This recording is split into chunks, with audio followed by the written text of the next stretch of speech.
Cases EM Quick Hits podcast, where our team of experts and educators bring you clear, concise, and condensed practice-changing knowledge on all those EM topics you may not be totally comfortable with. Cases, the latest evidence, procedural tips and tricks, pitfalls to avoid, and the key take-home points and references on the EM Cases website. Quick, let's get on with it.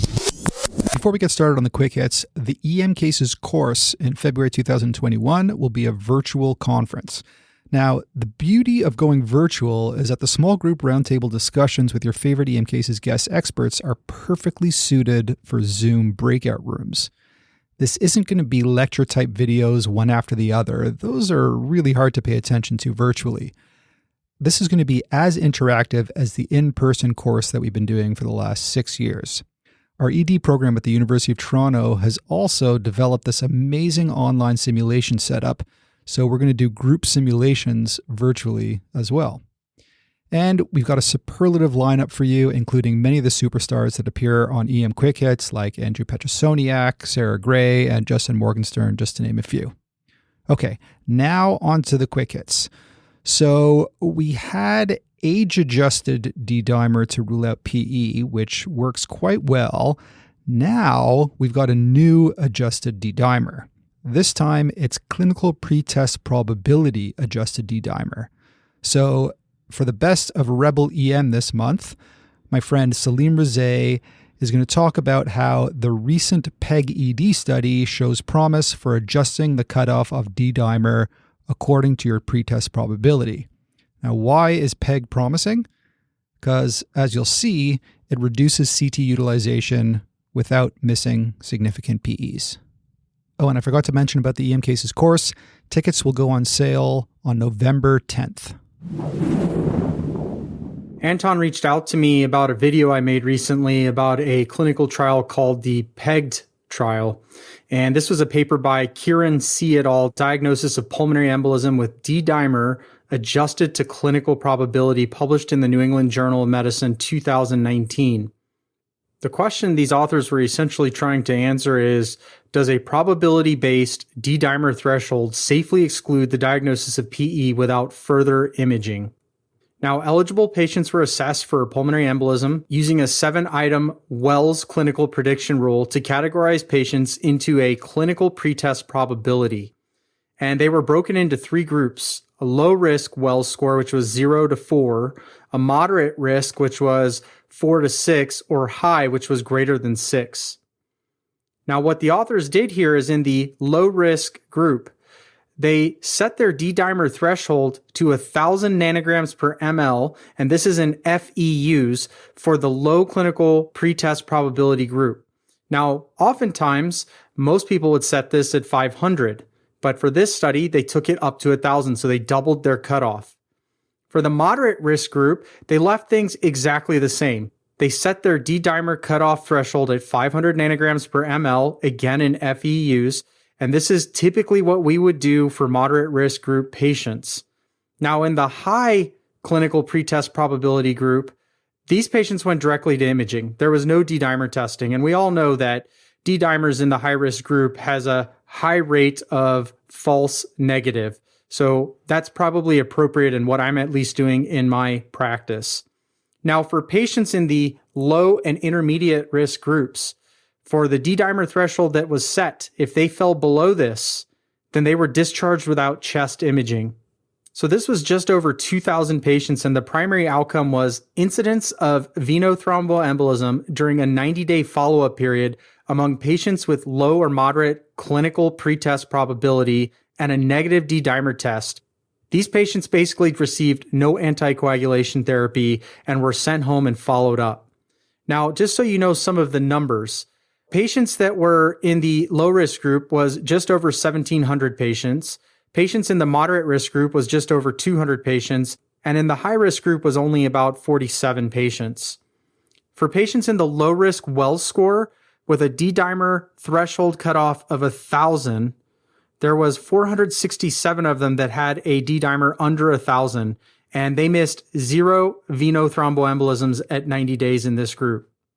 In the moderate risk group, remember we used a cutoff of 500, and this was only 40 patients in this group that had a D-dimer threshold of less than 500, And again, they missed 0 venothromboembolisms at 90 days in this group. So overall, this was 0 missed venothromboembolisms out of 1,325 patients with adjusted threshold D-dimer in the low and intermediate risk groups. Now, if that's not impressive enough, the thing that really caught my attention was that there was a significant reduction in chest imaging by using this strategy.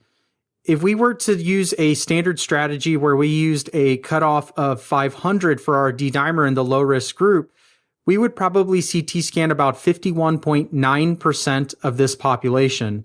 But with this new pegged strategy where we use clinical probability, this was reduced to 34.3%. This is a near 20% reduction in CT imaging. Now, I always like to be fair and balanced in my assessment of studies. And I think the first thing is that we have to understand this was a really healthy group of patients. I mean, only 13% of the population was in the moderate risk group and only 2% in the high risk group. And then the second thing is that pregnant patients were excluded. And so we have to remember that we don't use strategies like this in patients that were not studied in these trials. Now, this is not the first time we have seen some type of adjusted D-dimer. We have age-adjusted D-dimer, which, by the way, the American College of Emergency Physicians supports. There is the YEARS protocol, which has now had several studies that have also showed very good promise. And now we have the pegged strategy, which is another clinical probability-adjusted D-dimer. So the bottom line here for me is that the use of a variable D-dimer threshold based on clinical pretest probability in the assessment of pulmonary embolism not only reduces chest imaging, but is ready for prime time. And this is something we should be talking about within our departments, within the EDs that we work in, and this is ready for widespread use. So if you see a relatively healthy population in your ED, it's probably worth using this PEG Wells score adjusted D-dimer to save your patients some CT radiation and also probably improve throughput in your ED. All right, next up is the brilliant Dr. Bourke Tillmann, ED intensivist. Now, in the last EM Cases Quick Hits number 22, he gave us part 1 of his take on what ED docs need to know about ARDS at about the 34-minute mark. Go back and listen to it if you haven't already. He gave us the lowdown on oxygenation strategies, vent settings, proning, and using paralytic agents in vented ARDS patients. Here's part 2 on ARDS management in the ED with Bourke Tillmann. You've been treating a patient with ARDS for the past 30 minutes. You've placed them on high-flow nasal oxygen, and their sats are still in the 80s, and they look like they're about to tire out. It appears to you this patient requires intubation. Now, I want you to be aware, these patients will be physiologically challenging intubations, and they're likely going to desaturate quickly. So ensure you have the right tools and the right expertise before you put them on the ventilator. However, the focus of this segment is what do we do for these patients after they are intubated. It can seem pretty overwhelming, especially if you're not familiar with ventilator settings. Thankfully, there are really only 4 common settings that you're going to need to deal with. The first 2 are PEEP and FiO2 to help with their oxygenation, and the last 2 are tidal volume and respiratory rate to help protect their lungs and clear CO2. So the first thing you're probably going to do after you intubate a patient is try and optimize their oxygenation. To do this, most commonly, we set them to 100% FiO2 while we work with their other settings. The key thing to remember is if we can optimize their PEEP, we may be able to reduce the amount of inspired oxygen they need. When I think of PEEP, I still like to use the balloon metaphor. If you think of inflating a balloon, when it's fully collapsed, it's really hard to get it open and it takes a lot of force. Likewise, if you over-distend the balloon, push as hard as you want, it's really hard to make it bigger, and if you do, you might just pop it. Instead, you want the balloon slightly inflated so it's easy to fill and empty. And that's what you're doing with PEEP. You're trying to slightly inflate the alveoli so they don't collapse down and stick together, but likewise, you don't want them so overfilled that they distend and rupture. Unfortunately, there's been lots of studies in trying to find ideal PEEP, but we don't have the tool yet. So what I do is I titrate my PEEP to clinical parameters. What that means is I look to see how changing PEEP improves their oxygenation, at the same time trying not to decrease their blood pressure too much, as sometimes with increasing PEEP, you can decrease their preload. And also trying to ensure that the pressures inside the chest, measured by a plateau pressure on the ventilator, are not too high. Too high generally means above 30. If you're not very familiar with titrating PEEP, you can always look at the 2004 ARDS trial that tried to compare high versus low PEEP settings, and this gives you what's called a PEEP table that will at least introduce you to some first steps for PEEP titration. So after I've set a patient's PEEP and oxygenation, the next thing I'm going to do is decrease their tidal volume. If we look at all the literature around ARDS, one of the key findings is that low tidal volume is associated with improved outcomes. This is from the ARDS trial in the year 2000, where they showed if you use 6 cc's per kilo of ideal body weight, patients have a higher likelihood of surviving as compared if you ventilate them at 12 cc's per kilo of ideal body weight. Practically, this does mean you need to measure a patient's height and calculate their ideal body weight. So it is useful to have ideal body weight tables near a ventilator, as I'm sure not many people know these calculations off the top of their head. The other factor that you will quickly realize when you decrease someone's tidal volumes to 6 cc's per kilo, it's pretty easy for them to become hypercapnic. So you can increase the respiratory rate to try and compensate for this. Just make sure you don't start breath stacking. Make sure you don't have the patient start breathing again before they fully exhaled. You likely are going to end up with a hypercapnic patient, but evidence has demonstrated that permissive hypercapnia is likely beneficial for these patients. So I would support their hemodynamics and protect their lungs with low tidal volume ventilation. Now, it seems like when you discuss the management of a critically ill patient, you can't get by without discussing fluids. And ARDS is no different. In 2006, the FACT trial was done looking at both the use of Swan-Ganz catheters, but also different fluid strategies. What they ended up showing was if you used a conservative fluid strategy, patients seemed to have a shorter time on the ventilator. However, this isn't as applicable to us in the early stages of management of ARDS. Usually when these patients present to hospital, they're acutely ill, and you're actively resuscitating these patients. So although in the long run, I am going to be trying to de-resuscitate them, usually in the first 24 to 48 hours, they are getting fluids. That being said, there are some other therapies we can do to try and benefit these patients. One of the biggest ones is prone positioning. This relates to the PROCEVA trial, which showed that if you place a patient with ARDS in the prone position early and for at least 16 hours, they have improved outcomes. Now, I don't know how many people you've proned in your emergency department, but that's pretty challenging to do. What that says to me is if a patient has bad ARDS, or I've had to intubate them, I want to get them to a location where they can be proned safely and easily. So these are patients I try and prioritize to get out of the emergency department. The final intervention that gets a lot of attention is paralysis. Paralysis used to be a fairly common therapy we would use when someone had moderate to severe ARDS. However, in the past year, there's been further evidence on this, which has demonstrated that routine use of paralysis doesn't seem to be beneficial in compared to good supportive care, with sometimes even lower sedation. So in my practice, I no longer routinely use paralysis. Instead, if I cannot obtain low tidal volume ventilation, those 6 cc's per kilo, with good sedation and good analgesia, then maybe I'll add on paralysis. And that's not because I think paralysis helps heal their lungs, but I want to protect the patient from having further harm to their lungs from invasive ventilations. So when I think of a patient with ARDS who is on a ventilator, there are 4 key takeaways. First of all, low tidal volume ventilation. We know that high tidal volumes can be harmful to the lungs, and we want to protect these lungs while the patient is critically ill and healing. Second of all, to optimize their oxygenation, titrate the PEEP. Third, get them to a location where they can be safely placed in the prone positioning.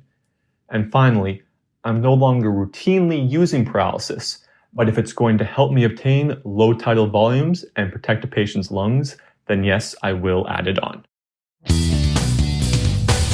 So that's a bit about how to manage the vented ARDS patient in the ED, a bit about vent settings, fluid management, prone positioning, and paralysis. Next up, we have the best of EM docs with Brit Long and Michael Gottlieb. Now, not all that looks like pharyngitis is simple pharyngitis. There may be a pharyngitis mimic lurking that you don't want to miss. Pharyngitis is pretty common for us in the ED. Most patients with sore throat have something pretty straightforward, like viral pharyngitis or group A beta hemolytic strep. Whether it's viral or bacterial pharyngitis, most of these patients get better with a very low risk of complications. But there are a couple of dangerous diseases that can mimic this condition, and this is where we can shine as emergency physicians. I'm Brit Long, and Mike Gottlieb and I are going to focus on 4 key mimics: epiglottitis, acute retroviral syndrome, retropharyngeal abscess, and paratonsillar abscess. Prior Quick Hits episodes have covered Ludwig's angina, Lemire syndrome, and Kawasaki's disease, so we won't cover those here. Our first deadly mimic is epiglottitis. With increased vaccination against Haemophilus influenzae type B, this is much less common than it was 20 to 30 years ago. However, it still does occur, and it's important to keep this in our differential, particularly since we don't see this nearly as often. With Haemophilus influenza out of the way, staph and strep have taken over as the more common causes along with certain viruses. However, this can also be seen with unvaccinated patients. Patients can present with signs of airway obstruction, which can include difficulty talking or swallowing, drooling, or even stridor as this worsens. Since the epiglottis is located in the anterior part of the throat, patients will generally prefer to sit up and lean forward, which is the classic tripoding position. This differs from retropharyngeal abscess, another mimic we'll discuss later, where they are usually more comfortable lying flat. Because kids have smaller and less rigid airways, they will typically get sick very quickly, whereas adults may have a slower onset of symptoms. This is a big point. There is a huge range of symptoms. Children can have difficulty breathing, stridor, and muffled or hoarse voice in 80% of cases, but they may also present with fever, sore throat, and anterior neck tenderness. Adults will present with odynophagia and sore throat in up to 100% of cases, fever in 26 to 90% of patients, and muffled voice, drooling, and stridor in 15 to 80% of cases. The exam may show a normal or abnormal pharynx, and just because the patient has an infection in one location, like pharyngitis, doesn't mean that they can't also have epiglottitis. These patients can decompensate quickly, so if your patient is in respiratory distress or has signs of airway obstruction, get help fast. If you have anesthesiology or ENT available, call them. Avoid any interventions like labs, IVs, and imaging that may trigger them to worsen. Again, in these patients, getting them safely to the OR is key. If you do need to intubate them, you will want a double setup with a cricothyrotomy kit or, better yet, a bougie and a scalpel at the bedside. For more stable or unclear cases, you can start with a neck soft tissue x-ray, which will show a thickened epiglottis in over 80% of cases. If they can lie flat and are safe to leave the ED for a bit, then a CT can be helpful, though I prefer bedside ultrasound, which can help you identify this and other diagnoses without having them leave your ED. Your best test is nasopharyngoscopy, which allows you to directly visualize the epiglottis. The antibiotic of choice is ceftriaxone, but you could also use ampicillin sulbactam, clindamycin, or another third-generation cephalosporin. Consider adding vancomycin for MRSA coverage, and while there isn't great evidence for steroids, they may reduce inflammation and edema, so it's reasonable to include them as well. So those are some of the pearls and pitfalls about epiglottitis. The next pharyngitis mimic they're going to talk about is something called acute retroviral syndrome. Acute retroviral syndrome usually presents within the first couple months of a new HIV infection when the patient has high viral loads and is at the greatest risk of infecting others. Patients will present with fever or chills, fatigue, pharyngitis, rash, headache, and even generalized lymphadenopathy. Think about this disease if the patient has symptoms for over 1 week and ask about risk factors for HIV like injection drug use and sexual practices. Rapid antigen testing is a better test in this stage, as antibodies may not have formed yet. Keep in mind that viral load testing may also be possible depending on your institution. If suspicious, or if you have a new diagnosis based on your testing, talk with your ID specialist. This has the potential to save lives and prevent further infection. The next mimic is peritonsillar abscess. This is a collection of purulent fluid located between the tonsillar capsule and the posterior pharyngeal muscles. Patients can have fever, difficulty with or painful swallowing, throat fullness, voice change, drooling, or trismus. The diagnosis is often clinical, with unilateral peritonsillar swelling with deviation of the tonsils and the uvula. However, if it's less clear, consider using your ultrasound to better assess it. This can be done by placing the endocavitary probe in the mouth and looking for a dark fluid pocket similar to skin abscesses. If you don't have an endocavitary probe, or the patient has severe trismus, you can use a linear probe to look from the outside of the neck. Treatment should include pain control, antibiotics, and steroids. While some evidence suggests that certain smaller abscesses may not need drainage, most larger abscesses will need to be drained. The evidence does not suggest a difference between needle aspiration and incision and drainage, so use whichever technique you are more comfortable with. For needle aspiration, consider using your ultrasound to guide your needle in real time and make sure you fully collapse the abscess pocket. Our final mimic is retropharyngeal abscess, or RPA.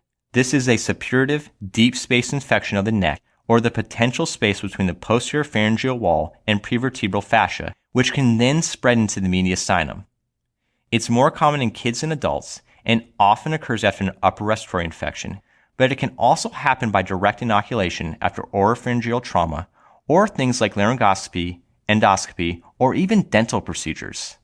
Think about this in the patient with neck stiffness, torticollis, trismus, voice changes, or inability to tolerate oral secretions.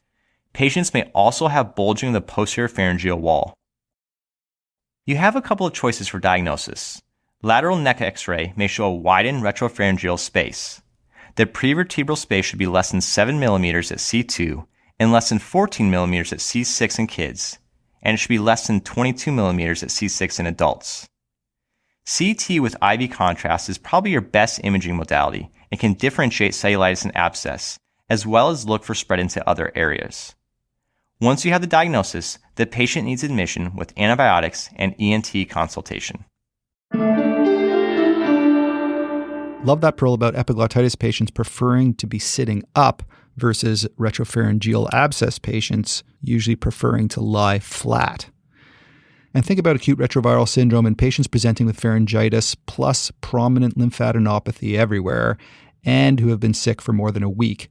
Ask those patients about HIV risk factors, work them up for HIV if you're suspicious. Then there's peritonsillar abscess, which should be drained by us in the ED. We've discussed the reasons before on EM cases. And I didn't realize that needle aspiration is just as effective as IND as long as the entire abscess is collapsed and drained. And remember the trick of cutting the plastic covering of the needle to 1 centimeter short of the needle length to prevent going too deep and hitting the carotid artery. As far as retropharyngeal abscess goes, the clue to the diagnosis is a change in neck mobility or pain with neck movement. Finally, Swami did a great quick hit on Lemierre's, which should also be on your list, and in kids, Kawasaki. Next up, we've got Justin Hensley from EBM Gone Wild, who's going to talk about barotrauma. But before we get into that, a message from our sponsors. So Metricade, the incredible self-scheduling system, can really help minimize the drawbacks of shift work we all know so well by not only ensuring equitable distribution of shifts, but also integrating circadian rhythm-friendly recovery time into their algorithms. What Metricade does is they minimize my sleep deprivation, which allows me to be a better EM doc on shift. I can take better care of my patients and still have energy after my shifts to enjoy other aspects of life. Check out metricade.com/emcases for more details on how this awesome scheduling system works. Hi there, I'm Justin Hensley of EBM Gone Wild, and we're going to do a quick hit on barotrauma. Barotrauma, in this instance, is referring to diving injuries. Barotrauma exists because of Boyle's Law. Boyle's Law, simply stated, is P1V1 equals P2V2, What that means is that at 1 atmosphere, a unit of air would fill up 1 unit. But at 2 atmospheres, it now only fills up half of that unit. At 3 atmospheres, it's 1/3, and at 4 atmospheres, it's 1/4. This continues on as deep as you want to go. What this means functionally, in the sense of diving, is that anywhere there is air, you have to understand that that air can be compressed by the increase in pressure. So, in the sense of the face mask, if you create a vacuum in the space in front of your eyes, the things you think will happen absolutely will. You'll get blood rushing to the lids, causing edema. You can get fracturing of blood vessels in the conjunctiva, causing subconjunctival hemorrhages. You can get skin ecchymoses. You can get hyphemas even, or even orbital hemorrhages. This is why you're taught to blow out through your nose to equalize pressures in the mask. Other areas in and around the head that have air pockets include the sinuses. If you have any mucosal swelling in your sinuses that could prevent air from equalizing in them, as you go down and that pressure decreases and you get vacuums in your sinuses, when you go back up, you'll get the reverse, which will be an expulsion of that air, and then whatever blood or mucus or other exudate that has caused from that suction event out through your nose and into your mask. This is why you'll see divers often use topical or oral vasoconstrictors to help prevent sinus barotrauma. Other areas with fixed and rigid air pockets include the external auditory canal. Normally it communicates with the outside world, but if you have a dry hood on that prevents that communication or a cerumen impaction, you can get a barotrauma event in your external auditory canal. This can lead to swelling, bleeding, or even tympanic membrane rupture. Tympanic membrane ruptures underwater are very bad. Moving further into the ear, we can discuss middle ear barotrauma. This is because the eustachian tubule, which normally equalizes pressure between the posterior pharynx and the middle ear up into the level of the tympanic membrane, where it communicates to the external auditory canal, that will collapse when those vacuum events occur. If this happens, you can get ear pain and fullness, or a mild tinnitus, or diminished hearing even, or vertigo.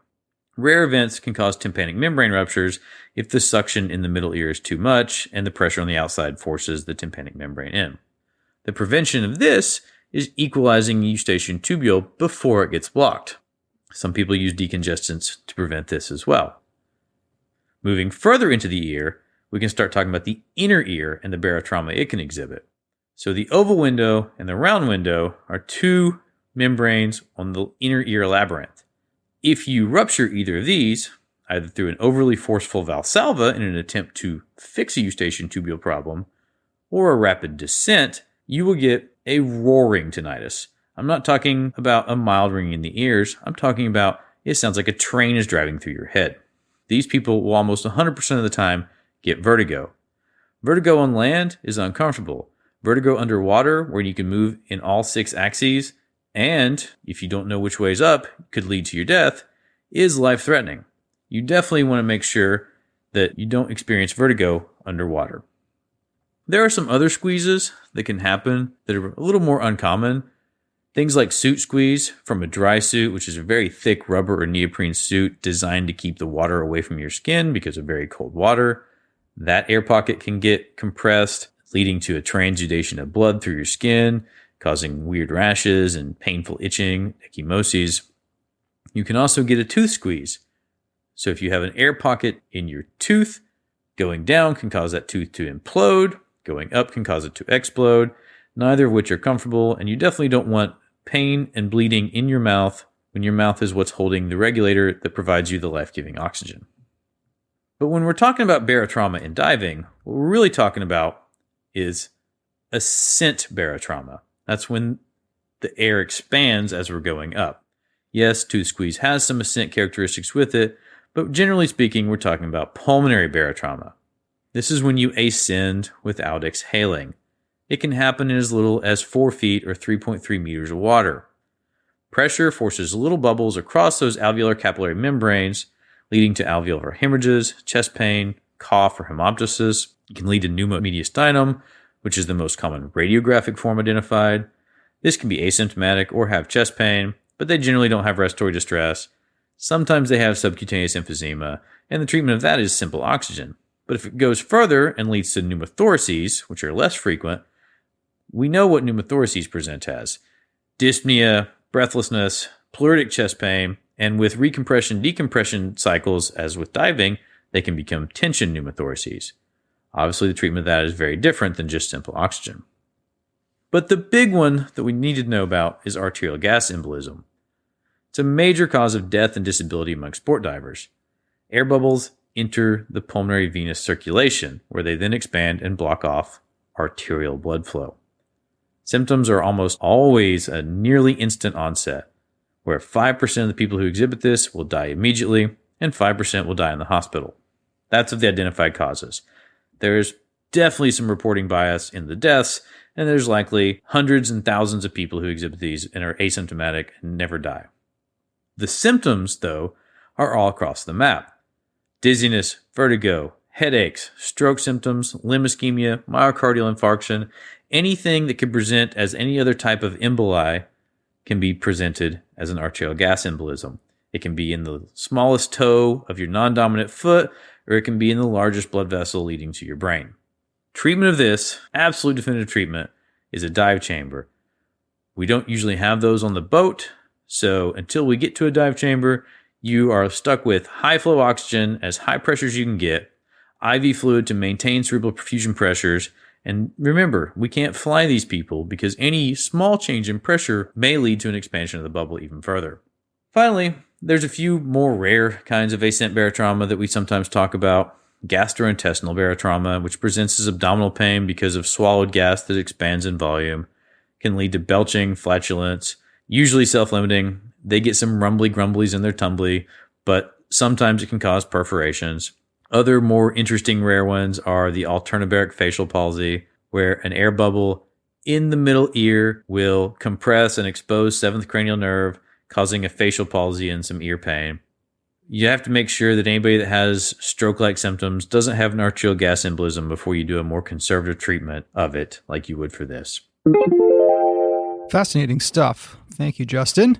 Next up, from our CGEM Just the Facts series, we've got Hans Rosenberg with Dr. Peter Johns talking about how to assess the patient with constant vertigo. So this is not BPPV. This is the sometimes tricky distinction between a peripheral cause like labyrinthitis and more sinister central causes of vertigo like vertebral artery dissection, for example. This distinction is all in the detailed history and physical, which Walter Himmel described in EM Quick Hits 11. And actually, if you look in the comments section of that Quick Hits, Peter Johns has some very interesting insights. One of the deeper questions that I want to get into and what we have difficulty with is, what is the HINTS Plus exam and why is it so important in the emergency department? So the HINTS Plus exam is a series of 4 different bedside tests consisting of what kind of nystagmus a patient has, whether they have an abnormal test of skew, the head impulse test, and a bedside test of hearing. And in order to make the diagnosis of vestibular neuritis, you have to have all 4 of those components testing as a HINTS peripheral result. And if any of those components test as HINTS central, then you're worried about a central cause, usually a stroke. And to the emergency physician like myself, who is not a vertigo expert, why is this such a key test to know well in the emergency department? Seeing someone with constant vertigo and nystagmus and difficulty walking is not an uncommon thing that we see in the emergency department. Luckily, most of those patients have vestibular neuritis and can be safely discharged home if you have a definitive diagnosis. The HINTS Plus exam is a way to make a definitive diagnosis so that you can avoid unnecessary testing or treatment with antiplatelet agents or unnecessary referrals, and you can send them home in a short length of time. Now, if the patient screens positive for central features or has a HINTS Plus central result, what kind of workup should that patient receive? The best way to investigate them depends a little bit on their presentation. If they are having significant headache or neck pain, you might get a CTA to rule out a cerebral hemorrhage or vertebral artery dissection. But if they have isolated vertigo, you might want to get an MRI, preferably after 48 hours, as in the first 24 to 48 hours, MRI can miss a cerebellar stroke. So given that the MRI is much more accurate after 48 hours, should these patients be admitted to hospital for those 48 hours, or is some kind of outpatient, very early follow-up appropriate? I think that if they have any central features when you screen, in the paper we described central features that would make you concerned about a stroke, such as double vision or difficulty speaking with dysarthria. If they have any of those, or if they test HINTS plus central, I think those people should be worked up in the emergency department and preferably admitted so that they can get an MRI either, if they do get one acutely in the first 24 hours and it's negative, I still think they should be admitted and observed until you can be more certain as to whether they've had a stroke or not. So we know what to do about the specific patient described in the paper, but how about those very difficult to figure out patients which have constant significant dizziness, difficulty walking, but no nystagmus? There was a recent paper, actually, in the Journal of Neurology, published online May 27th, 2020, by Machner, named Risk of Acute Brain Lesions in Dizzy Patients Presenting to the Emergency Room, Who Needs Imaging and Who Does Not. In that study, which they excluded people with medical causes of dizziness or people who are cured BPPV, then they looked at people who are quite concerning. And they found that if you had something that they described as the acute imbalance syndrome, which is patients who had constant dizziness and difficulty with balance, but no nystagmus, they found that if you did a delayed MRI on those people, 33% of them had an acute brain injury, or at least acute brain lesion. Most of them were ischemic strokes. So if someone has persistent dizziness and difficulty walking, you don't see nystagmus, that's not consistent with vestibular neuritis. I would be very concerned about those patients.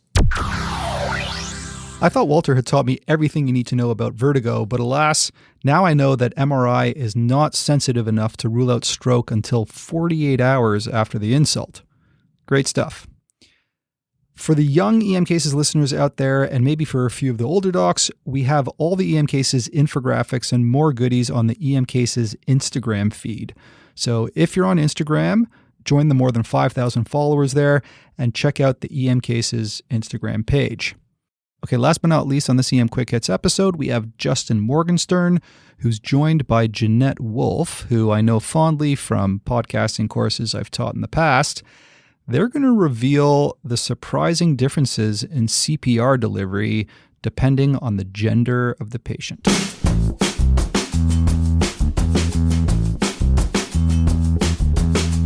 For this episode of the EBM Quick Hits, I wanted to talk about a few papers that looked at the impacts of sex, or maybe it's gender, on the outcomes of cardiac arrest. But seeing as I obviously still get confused about the definitions of those terms, I thought that I should invite a world expert in the topic to help us out.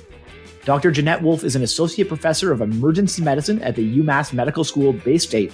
And more importantly, for our purposes, she is an expert in the influences of biologic sex and gender on health. And she's also the host of the excellent Sex and Why podcast. Jeannette, thanks for joining me. It's so great to be here. Thanks, Justin. So let's just start with the basics. Can you remind me of the differences between sex and gender? You know, it's amazing to me how often in the media and even in scientific journals that we still interchange these terms. But in research, they actually mean two different things. Biological sex is an innate variable determined by our hormones and chromosomes, and our sex influences our physiology and our pathophysiology. Now, in most cases, biological sex can be easily categorized into male or female. Gender, on the other hand, is more socially constructed, and it's dependent upon the interface between an individual's gender identity and the societal norms and expectations in which they live. Now, unlike sex, gender is much more of a spectrum, and it's bookended by being a stereotypical man or a stereotypical woman. Now, the Canadian Institute of Gender and Health has come up with a saying which can be used to help us distinguish between sex and gender. Every cell has a sex. Every person is gendered. Oh, that's brilliant. And it sounds simple enough, although I find it does tend to get more complicated in real life. I think maybe the most important question is, why would the average ED doc care about sex and gender? You know, that's a really great question. The bottom line is we all want to practice up-to-date medicine. In the last 5 years, the research in this area has exploded. Let me give you a few examples. The highest 30-day mortality from an ST elevation MI is actually in the subgroup of women under the age of 55. Now, I think most of us would find that pretty surprising because that's simply not the group we think about dying from a heart attack. Now, these women might be more vulnerable to death due to a greater number of cardiac risk factors or to different weights of those risk factors. For example, we already know that diabetes and smoking are actually greater risk for coronary artery disease in females than they are in males. Another great example is the use of the high sensitivity troponin. There now have been a couple of studies that suggest high sensitivity tropes versus conventional tropes may actually be more beneficial in helping to identify ischemia in females versus males. And at least part of this may be due to the fact that some of these high sensitivity tropes have different sex-specific cutoff levels, defining what's considered an abnormal value. And physiologically, this sort of makes sense because on average, females have slightly smaller hearts than males, and they're also more likely to get distal microvascular disease, both of which can lead to a comparatively smaller troponin leak with ischemia. Now, those are examples of sex-based differences. And again, these are rooted in patients' physiology and their pathophysiology. But importantly, our gender can also influence our medical care and health outcomes. And that's because our gender can subtly influence our exposure risk or our preferences or how we access or are navigated through the medical system. And a great example of this is that paper we talked about last year about CPR differences between men and women. Yeah, so let's dive into one of these gaps that absolutely struck me earlier this year.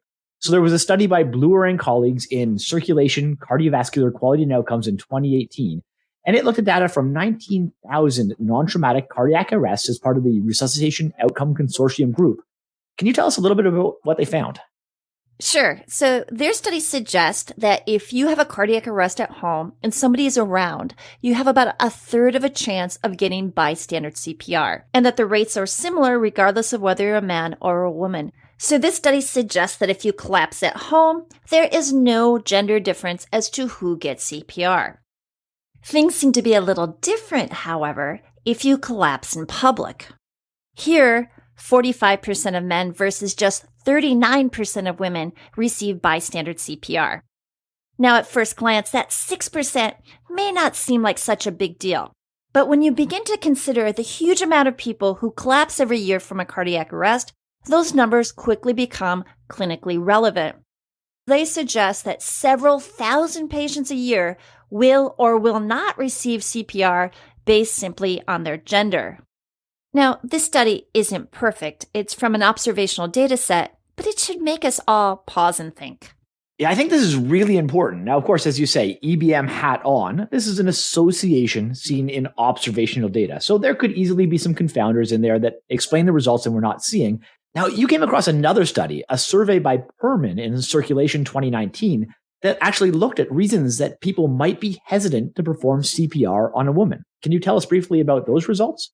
Yeah. So in this study, they used the Amazon Mechanical Turk platform to send a survey out to a bunch of folks and simply ask them, why do you think this gender difference in CPR exists?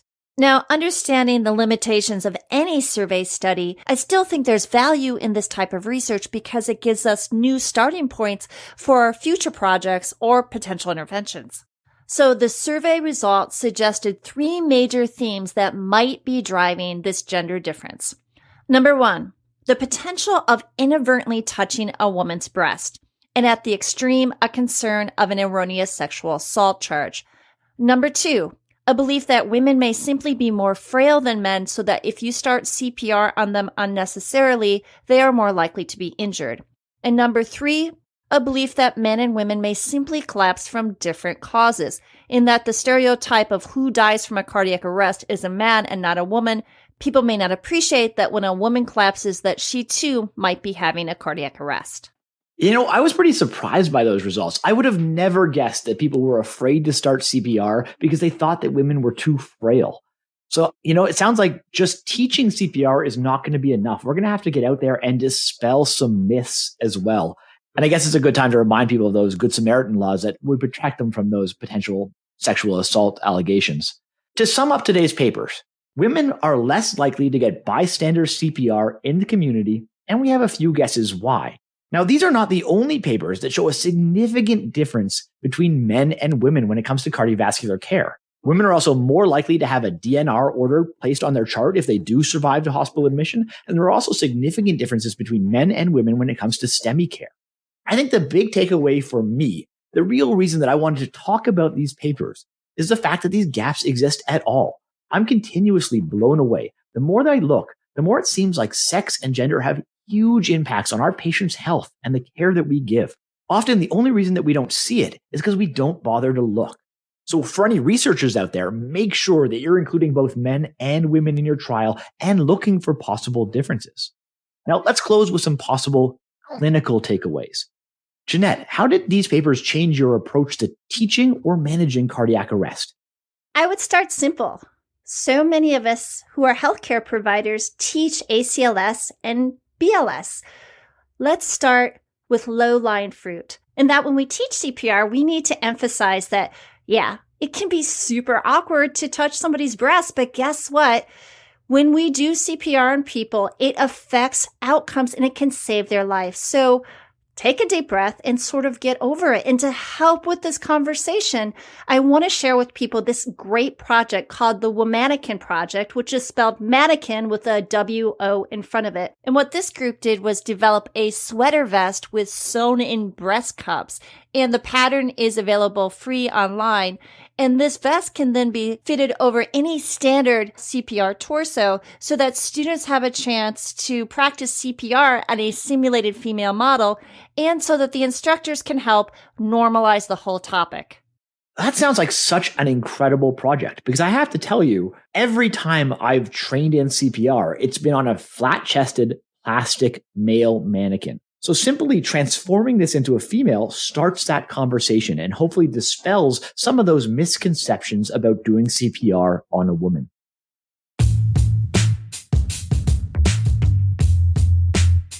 All right. Well, hope you got something out of this EM Quick Hits podcast, whether that's adapting the varying cutoffs for D-dimer depending on the well score, or for ARDS, using low tidal volumes, titrating PEEP just right, prone positioning, not routinely using paralytics in the ARDS patient, but considering it to maintain low tidal volumes, or maybe you've learned some clinical pearls about the various pharyngitis mimics, or all the different kinds of barotrauma from diving you can get, or some insights into the gender differences in cardiac arrest and MI care.